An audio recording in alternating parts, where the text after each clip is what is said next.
इन खबर यूपी में आप सबका स्वागत है। मैं हूं हसीन अहमद। इतिहास की किताबों में से मुगलों के जो चैप्टर्स हैं, जो पार्ट हैं, उनको हटाया जा रहा है, ऐसा इल्जाम लगाया गया है कई शिक्षाविदों के द्वारा।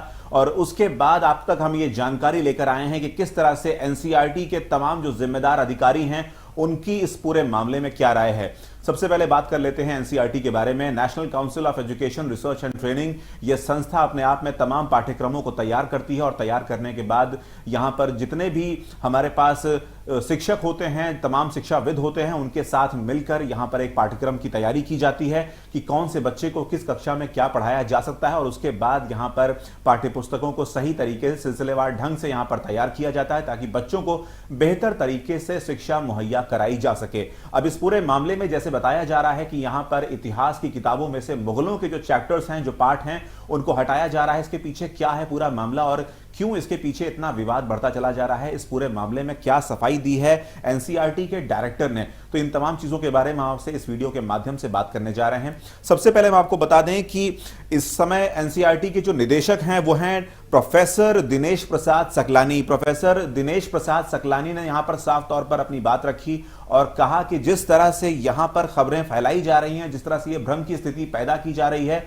वो अपने आप में सरासर गलत है। क्योंकि यहां पर सिलेबस बदलने की जो बात की जा रही है या सिलेबस की जो काट छांट की गई है वो केवल इतिहास के साथ नहीं की गई है, और भी ऐसे कई विषय हैं जिनके ऊपर इस तरह की छांट काट की गई है। जैसे कि भूगोल की बात की जाए, उसके अलावा गणित है, विज्ञान है, आदि तमाम यहां पर जो विषय हैं उसको काटा गया है। उसमें ऐसे जो पोर्शन थे, ऐसी सामग्रियां जो थी जिनकी जरूरत नहीं थी या जिनके हटाए जाने से कोई खास बहुत ज्यादा फर्क नहीं पड़ता था, उन तमाम पोर्शंस को हटाने की यहां पर बात चल रही थी। और उसके बाद इसके ऊपर गंभीरता से विचार करने के बाद इन सिलेबस के पोर्शंस को काटा गया है।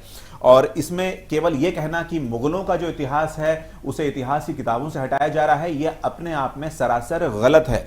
इसके अलावा हम आपको बता दें कि यहां पर प्रोफेसर दिनेश प्रसाद सकलानी ने यहां पर यह बात भी रखी है कि किस तरह से जो ये सिलेबस है बहुत ज्यादा प्रभावित हुआ था कोविड-19 कोरोना वायरस के दौरान। जिस तरह से बच्चों को ऑनलाइन माध्यम से शिक्षा मुहैया कराई जा रही थी, उसमें जो बहुत बड़ा सिलेबस था उसका बोझ बच्चों के ऊपर बहुत ज्यादा पड़ रहा था। ऐसे में ये चीजें तय की गई कि किस तरह से सिलेबस को कम किया जाए, सिलेबस को कैसे काटा छाटा जाए ताकि यहां पर बेहतर तरीके से बच्चों को शिक्षा पहुंचाई जा सके और बच्चों के ऊपर बहुत ज्यादा बोझ, कंटेंट का जो बोझ है वो थोड़ा कम हो सके। इस मामले को नजर में रखते हुए ये चीजें की गई हैं। बाकायदा नाम दिया गया है रेशनलाइजेशन प्रोसेस। रेशनलाइजेशन प्रोसेस के तहत उन विषयों के पाठों को हटाया जाता है जिसको आगे बहुत ज्यादा बच्चों को जरूरत नहीं है, या जिन पाठ्यक्रम को बार बार रिपीट किया जा रहा है, जिन प्रोसेसेस को बार बार रिपीट किया जा रहा है, उन्हें दोबारा लाने का कोई खास मतलब नहीं बनता है। लिहाजा ऐसे में अगर उनको हटा दिया जाए तो कोई खास फर्क नहीं पड़ेगा, बच्चों का कोई बहुत ज्यादा नुकसान नहीं होगा।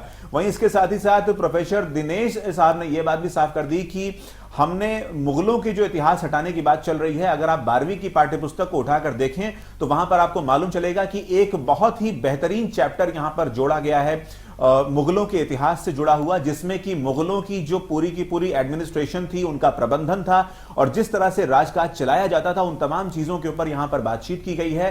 और बहुत बेहतर तरीके से बच्चों तक यह बात पहुंचाने के लिए, उन्हें शिक्षा देने के लिए ये तमाम प्रयास किए जा रहे हैं। तो इस तरह के जो इल्जाम लग रहे हैं वो सरासर बेमानी है, सरासर गलत है, क्योंकि एनसीईआरटी हमेशा और हमेशा केवल इस बात के लिए प्रतिबद्ध है कि किस तरह से बच्चों को बेहतर से बेहतर पाठ्यपुस्तक मुहैया कराया जाए ताकि उन्हें किसी भी तरह का नुकसान ना हो। बहरहाल जब इस पूरे कैरिकुलम का जब आकलन किया गया था, जब पूरे सिलेबस का आकलन किया गया था, तो कक्षा 6ठी से लेकर 12वीं तक की तमाम किताबों का यहां पर आकलन किया गया। इस आकलन के लिए बहुत बड़े शिक्षाविदों को बुलाया गया, एक बाकायदा एक बोर्ड यहां पर तैयार हुआ और बोर्ड ने यहां पर यह फैसला किया कि इन तमाम चीजों को हटाते हैं तो कोई खास नुकसान यहां पर नहीं होगा। लिहाजा ऐसे में यहां पर कुछ पाठों को जरूर हटाया गया है, लेकिन उसका कोई नुकसान बच्चों की जिंदगी पर नहीं पड़ेगा। बच्चों की शिक्षा, बच्चों के ज्ञान के स्तर पर किसी भी तरीके का कोई भी समझौता नहीं किया गया है बोर्ड के द्वारा।